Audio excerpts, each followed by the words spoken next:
I never expected a routine visit to the National Gallery in Oxford to turn into an obsession that would unravel a secret buried beneath centuries of dust and paint. It all started when I found myself staring at a peculiar painting by a little-known 19th century artist named Edward Pembroke. The canvas wasn't the usual pastoral scene or genteel portrait. It was a cityscape buried under what looked like a thick, suffocating blanket of clay and mud. The city wasn't London, not even Bath or York. The buildings were unfamiliar, ancient but majestic, their rooftops barely peeking above a churning tide of earth.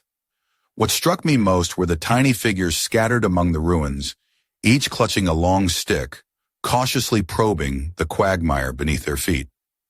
They weren't leisurely tourists admiring the ruins. They were survivors feeling their way through a landscape that had been transformed overnight into a treacherous swamp.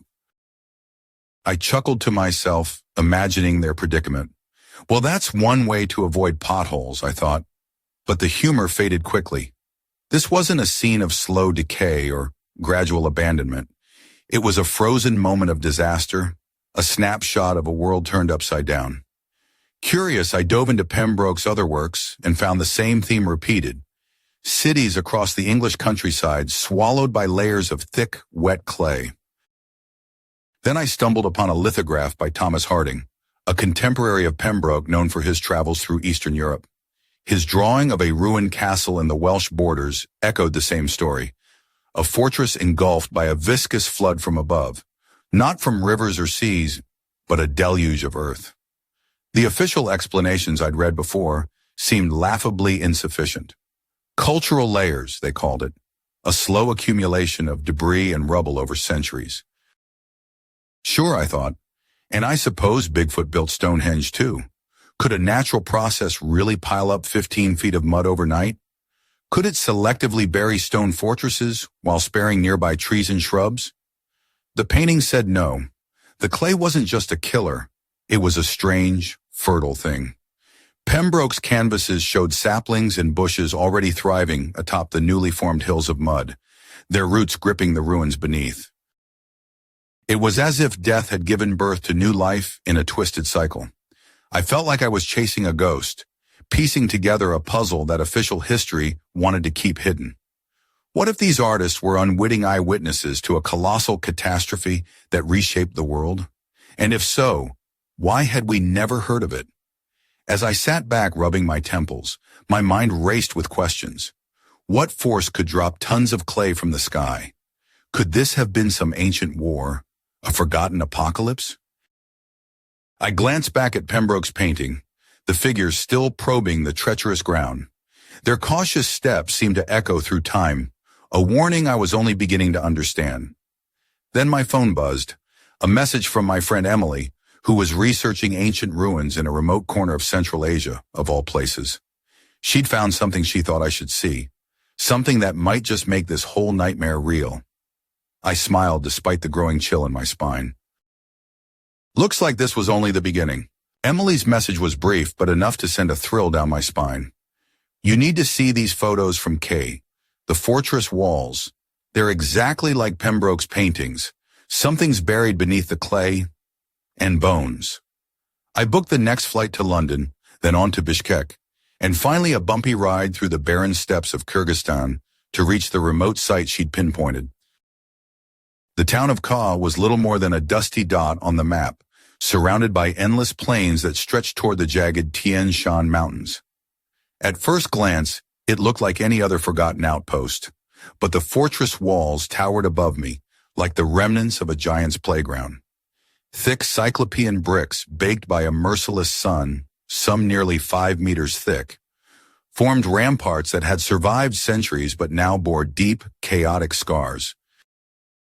Huge chunks had been ripped away, not with the precision of siege engines, but with a ferocity that no medieval army could muster.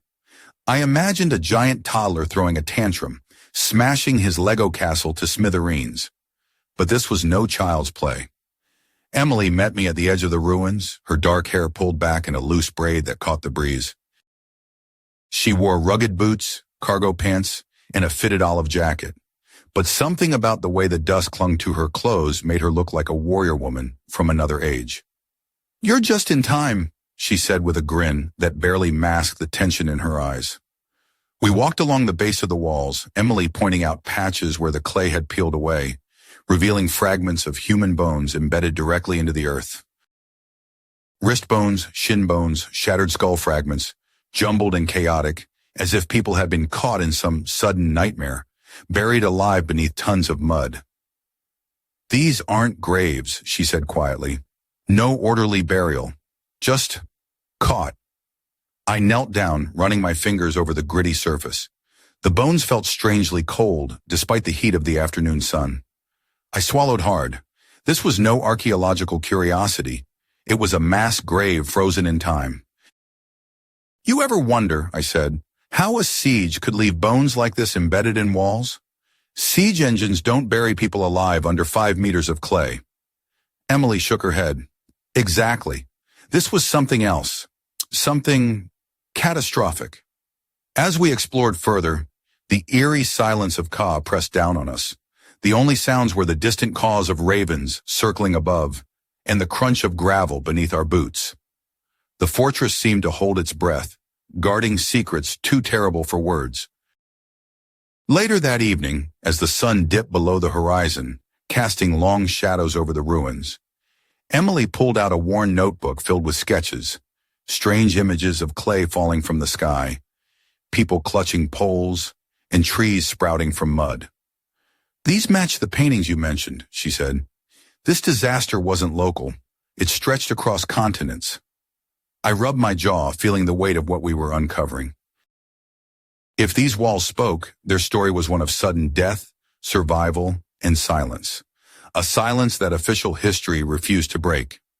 Just as I was about to ask her what she thought really happened, a flicker of movement caught my eye in the fading light. Across the ridge something glimmered, a metallic object half buried in the clay mound. I stepped closer, heart pounding. It was a strange rusted fragment, unlike any medieval weapon or tool I'd seen. Curved, with intricate markings etched into its surface, it looked almost otherworldly. I turned to Emily, voice barely a whisper. "This isn't just history, it's a warning." She nodded, eyes wide. "And we've just scratched the surface." As darkness swallowed the ruins, the wind whispered through the broken walls, carrying a promise of revelations and danger yet to come. The fragment felt cold and heavy in my hand, its surface etched with strange symbols that seemed to shift beneath the fading light. I couldn't shake the feeling it wasn't just an artifact, it was a message. Or maybe a relic of the force that had torn Ka apart. Emily shone her flashlight on it, tracing the delicate carvings with a gloved fingertip. "Looks almost like a piece of machinery," she mused. "Not something from this era or any era I know." We debated what to do next. I wanted to keep it, but Emily insisted we document everything first. "If this gets into the wrong hands," she said, "who knows what could happen?" I half joked that maybe we'd stumbled onto a lost alien spaceship, but the tension made the joke fall flat. That night we camped just outside the ruins. The fire flickered, casting dancing shadows on Emily's face. She pulled out a flask of whiskey, offering me a sip. "To the lost," she said softly. "And to those who try to find them." I laughed, feeling the warmth spread through me. Here's hoping we don't end up buried in 5 meters of clay ourselves. But sleep was elusive. My mind raced with images from the day. The shattered walls, the bones trapped in the dirt, the strange fragment. I kept picturing the figures from Pembroke's paintings, those survivors probing the clinging mud with sticks. Were they desperate, fearful, or did they know something I didn't? The next morning we returned to the fortress at first light. Emily wanted to dig around the metal piece, but a sudden movement caught my eye. A figure emerging from the mist on the far side of the ruins. He was tall, dressed in a long, dark coat that fluttered in the cold breeze, a wide-brimmed hat casting a shadow over his face. He moved with purpose, almost predatory, and as he approached, my stomach tightened. "Who's that?" I whispered. "No idea," Emily replied, already reaching for her camera. The man stopped just beyond the ruined walls, surveying the scene like a hunter assessing his prey. Then, without warning, he pulled out a small device, something that emitted a low hum, and waved it over the ground near the bones. A faint glow pulsed from the earth beneath his feet. I felt a chill creep up my spine. This wasn't some tourist or local historian. Whoever he was, he knew exactly what he was looking for. "Should we confront him?" I asked. Emily hesitated. "Better not. Let's see what he does first." We watched in tense silence as the stranger moved slowly along the ruins, scanning the ground, then suddenly stopped. He reached into his coat and pulled out a small vial filled with a viscous, dark substance. With deliberate care, he poured it over a patch of disturbed earth, then stepped back. The ground began to shimmer, revealing faint outlines beneath the clay. Walls, bones, shapes that seemed to pulse with a hidden energy. I swallowed hard. "He's revealing something buried beneath the surface," I said. Emily nodded grimly. "But what? And why?" Before we could react further, the man turned sharply, his eyes locking onto us. For a moment, everything froze. The wind, the birds, even time itself. Then he gave a slow, chilling smile. "You're not supposed to be here," he said, voice low and menacing. I felt my pulse quicken. We had crossed a line. The quiet ruins of Kai had secrets, and now so did we. The stranger's smile didn't reach his eyes. They were cold, sharp, like a hawk sizing up prey. I swallowed hard, forcing my voice steady. "We're just researchers, trying to understand what happened here." He laughed, a dry, humorless sound. "Understanding?" he echoed. "Some things are better left buried." Emily stepped forward, her jaw set. "If this is about the history of Ka, then it belongs to everyone. We can't ignore what's here." He studied her for a long moment, then flicked the vial shut, the glow beneath his feet fading into the earth once again. "History," he muttered, "is a fragile thing, and some truths can shatter worlds." I felt the weight of his words settle like a stone in my chest. Who was this man? A guardian? A scavenger? Or something worse? Suddenly, he pulled a small folded piece of paper from his coat and tossed it at Emily's feet. "You want answers? Start there. But be warned, some doors once opened cannot be closed." Before we could respond, he disappeared into the morning mist as silently as he had come, leaving us alone amid the crumbling walls and whispered secrets. Emily picked up the paper, unfolding it carefully. The handwriting was spidery and old-fashioned, but the message was clear, a set of coordinates followed by a cryptic note. "Find the source. The clay is only the beginning." I glanced at her, heart pounding. "Looks like we just got invited to the deep end." We packed up quickly, the air thick with anticipation and unease.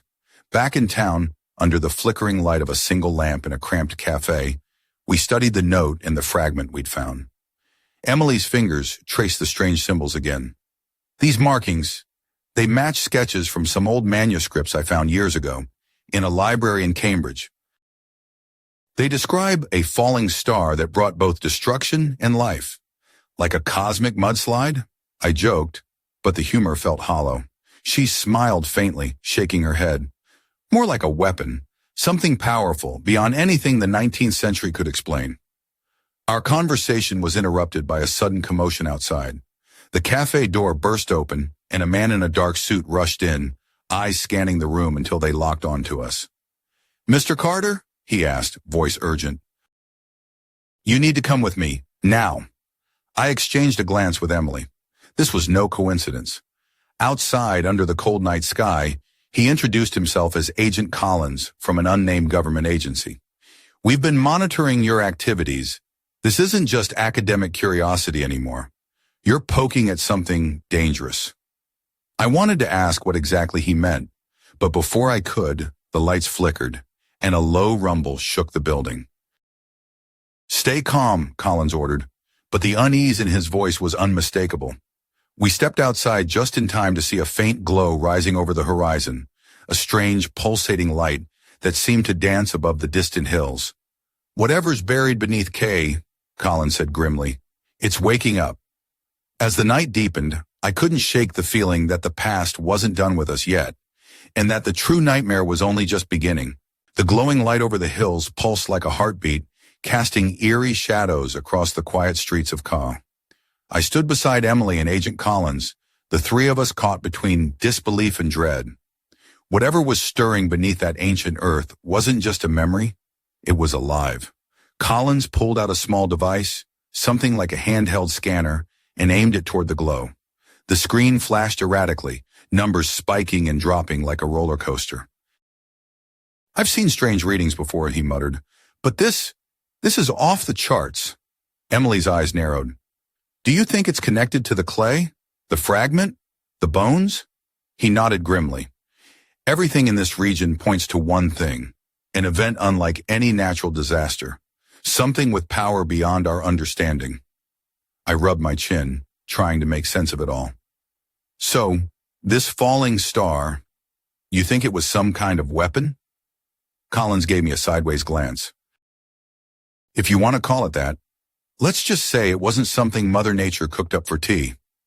Emily shivered despite the warm night air. "What if it's still dangerous? What if it's not done?" Before Collins could answer, a sudden crack echoed through the valley, a sharp, unnatural sound like the earth itself groaning in pain. The ground beneath our feet trembled, and a cloud of dust rose from the direction of the glow. "Time to move," Collins said urgently. "If this is waking up, we don't want to be here when it fully surfaces." We piled into Collins' rugged SUV, dust swirling around the tires as we raced toward the source. The hills loomed ahead, bathed in that unsettling light, and the closer we got, the stronger the feeling of ancient power pressing down on us. Suddenly the vehicle jolted violently. The tires skidded on loose clay, and we came to a halt near the edge of a vast crater, perfectly round and impossibly deep. The glow was coming from within. Emily stared into the abyss, her face pale but determined. "This crater, it looks like the one from the legends I read about, the one the locals call the Star's Grave." I swallowed hard. Legends say a city sank here, but maybe it wasn't sinking. It was blasted away. Collins stepped forward, shining his flashlight into the crater. The walls were steep, made of layers of compressed clay and earth, and at the bottom, faint outlines hinted at structures swallowed long ago. Suddenly, a low rumble shook the air. The glowing light flared brighter, then a sudden burst of energy shot upward, sending a shock wave that rattled the SUV. I grabbed the dashboard to steady myself. "That's not just a glow. That's active energy." Emily's voice was tense. "It's like the crater is still alive, still dangerous." Collins keyed his radio. "I'm calling this in. We need backup. Whatever this thing is, it's far from dormant." As we waited, the night deepened, and the crater seemed to pulse with a life of its own. An ancient wound on the earth that refused to heal. I glanced at Emily, then back at the glowing abyss. "We've uncovered something beyond history, beyond science. The real question is, what happens next?" A sudden crack shattered the silence, and the ground beneath us trembled again. The past was no longer buried. It was breaking free. The night air grew heavy, charged with an electric tension that made my skin prickle. The crater's glow pulsed rhythmically, like a heartbeat from the depths of the earth itself. Emily and I stood at the edge, the wind tugging at our jackets, while Collins barked orders into his radio, coordinating with unseen forces rushing to the scene. But even their arrival couldn't quell the growing unease. I shifted my gaze to the crater's walls. Layers upon layers of compressed clay, ancient and untouched for centuries, now trembling as if something beneath was stirring to life. The faint outlines of buried structures teased my imagination. Streets, buildings, maybe even people frozen in time. "Do you think anything could still be alive down there?" I asked Emily, my voice barely above a whisper. She swallowed hard, her eyes reflecting the eerie light. "I don't know. But if those bones embedded in the walls of Ka are any indication, this place holds the remains of more than just buildings." A sudden, sharp crack echoed through the valley. The ground beneath our feet quivered violently, and I stumbled, catching myself on the SUV's door. The crater seemed to shudder in response, the glow intensifying into a blinding flash. Get back, Colin shouted, grabbing Emily's arm and pulling her away from the edge. I followed quickly, heart hammering in my chest. The blast wasn't loud, but it reverberated deep within my bones. Dust and small stones rained down the crater's steep sides, and for a moment, the world felt suspended between chaos and silence. When the dust settled, a strange sight greeted us. From the depths of the crater, a slow, oozing flow of thick, clay-like substance began to spill over the edge. It moved with unnatural purpose, creeping outward like a living thing reclaiming its territory. Emily's breath caught. It's like the disaster is happening all over again. I couldn't help but make a grim joke. Great, I always wanted to be chased by a giant mud monster. She shot me a look that was equal parts amused and terrified. Now's not the time for jokes. Collins radioed in again.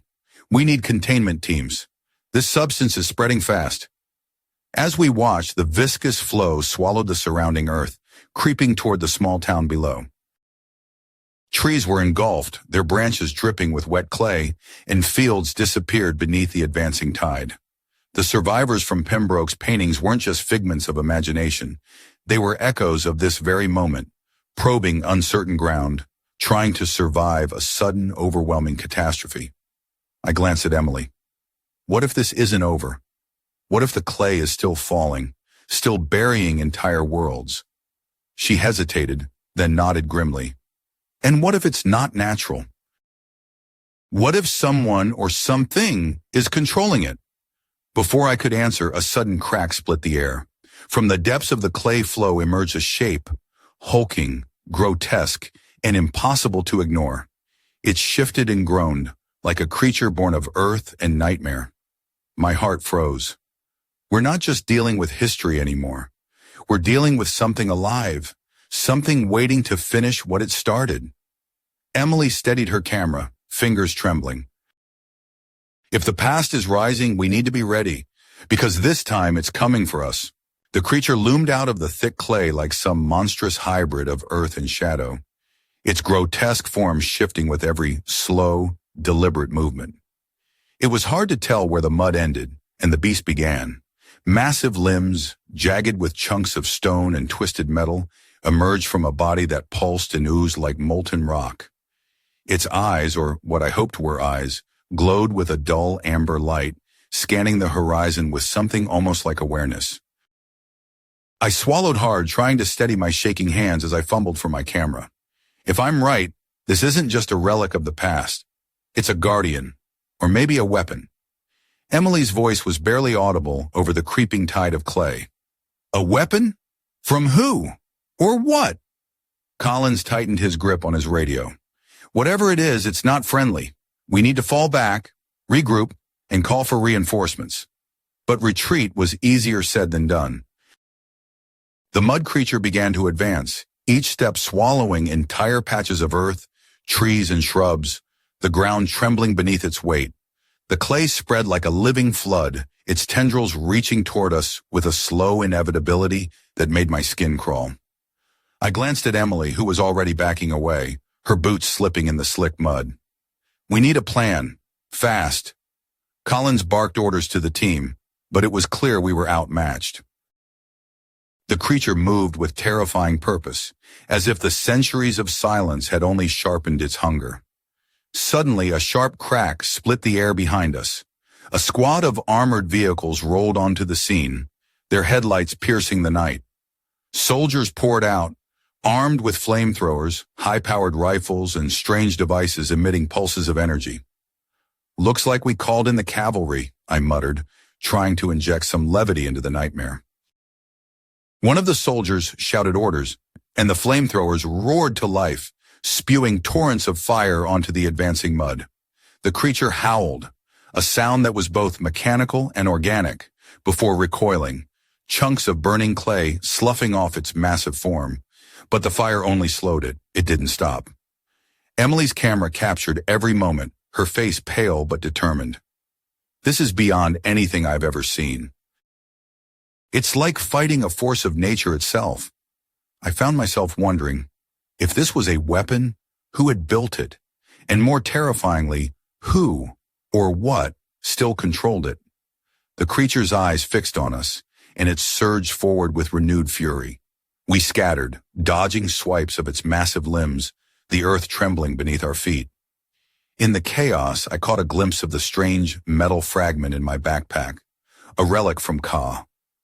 My mind raced. Could this be the key? A piece of the control mechanism? A way to stop the nightmare? Emily, I shouted. We need to get that fragment to the crater. It might be the only way to shut this thing down. She nodded, already moving, and we sprinted toward the glowing abyss, the creature's furious roars echoing behind us. As we reached the crater's edge, the ground quaked violently.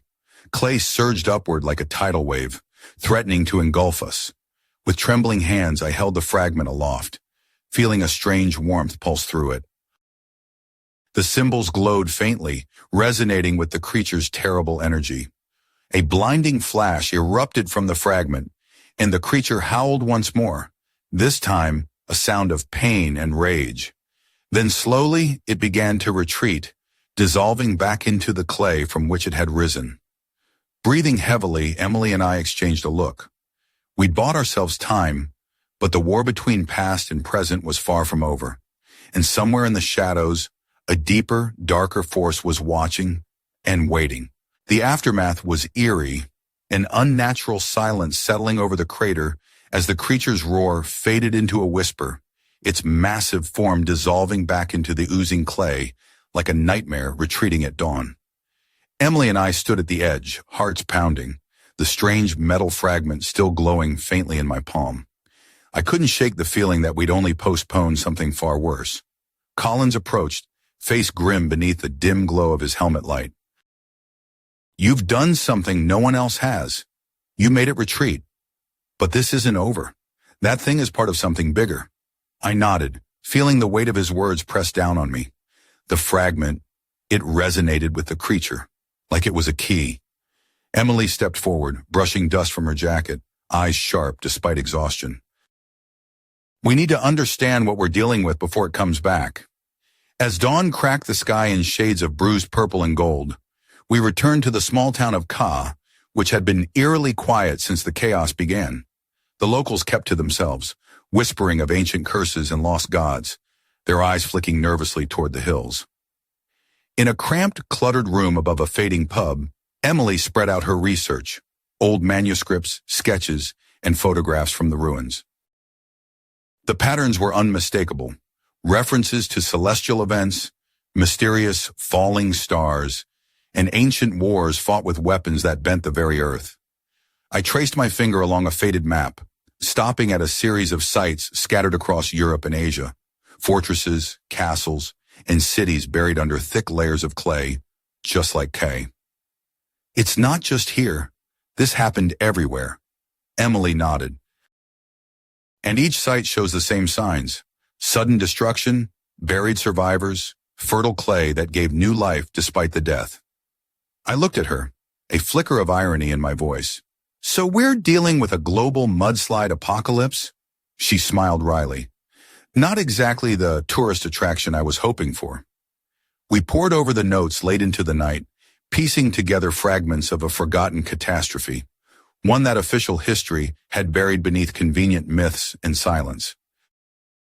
The more we learned, the more it felt like the world we thought we knew was just a fragile veneer. Suddenly, Emily's eyes widened. Look at this.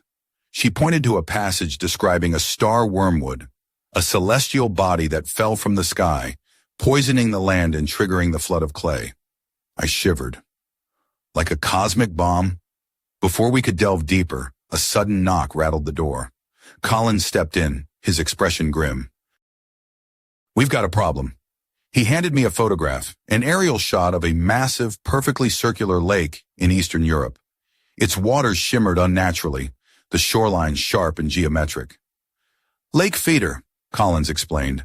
Local legend says a city sank beneath it, but the shape, it looks like a crater, a scar from that ancient explosion.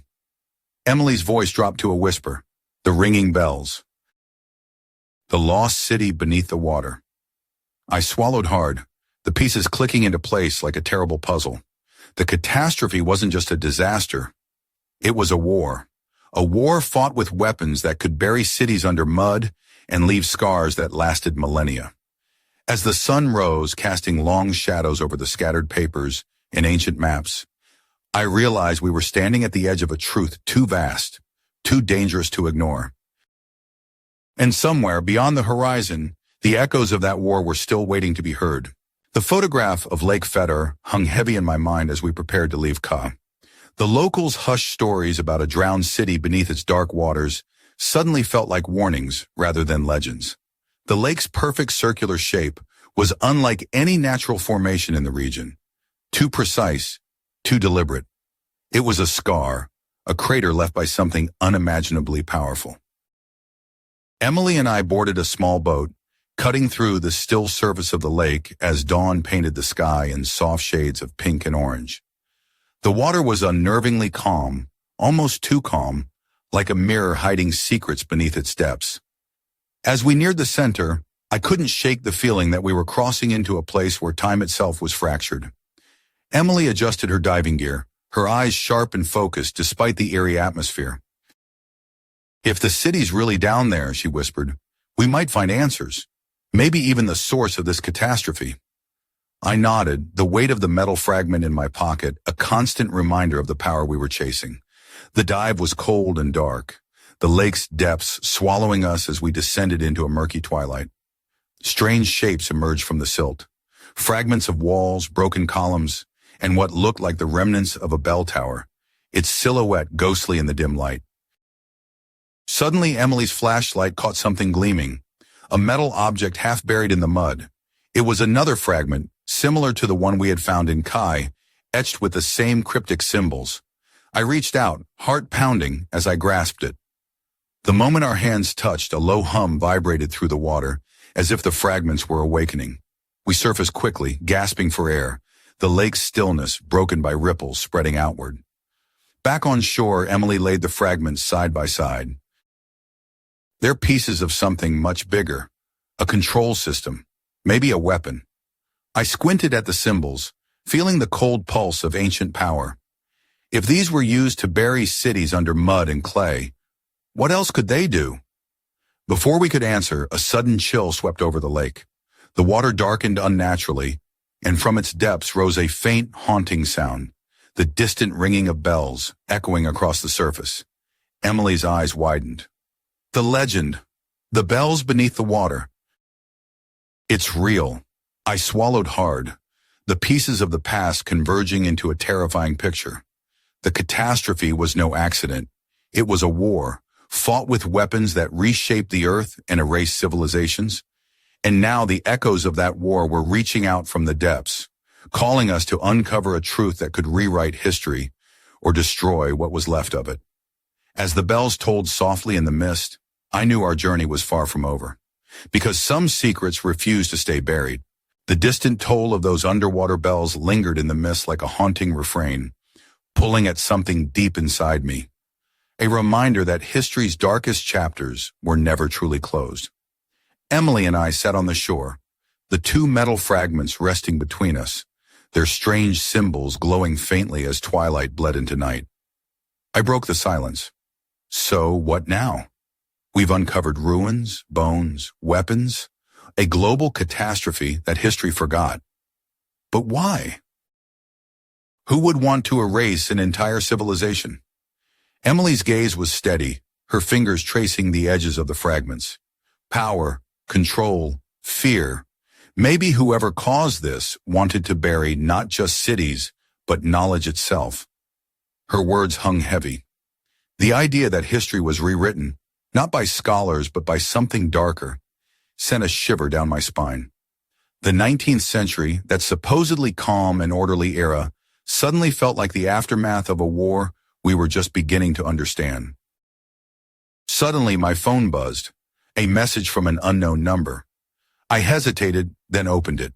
A single photo appeared, a faded, sepia-toned image of a grand old manor house, its windows shattered, walls half buried in clay. But what caught my breath was the figure standing in the foreground, a man wearing a dark coat and wide-brimmed hat. The same man we'd seen at Ka, the one who warned us to stay away. Below the photo, a chilling message. You're closer than you think. Some doors are meant to stay closed. I looked up at Emily, whose face had paled. They're watching us. The fragments pulsed softly, almost in response. A sudden storm rolled in from the horizon, lightning ripping the sky apart, rain beginning to fall in heavy sheets. The world seemed to close in around us, as if the past itself was rising to confront us. I clenched the fragment tightly. We've opened a door, but now we have to decide whether to walk through it. Emily nodded, determination flickering in her eyes. Whatever's coming, we face it together. As the thunder rumbled and the rain soaked us to the bone, the shadows behind the manor seemed to stir, and a whisper echoed on the wind. A promise, a warning, or perhaps a call. The war buried beneath centuries of clay was far from over, and the next chapter was waiting to be written in blood and stone. The question was simple but terrifying. Were we ready to uncover the truth?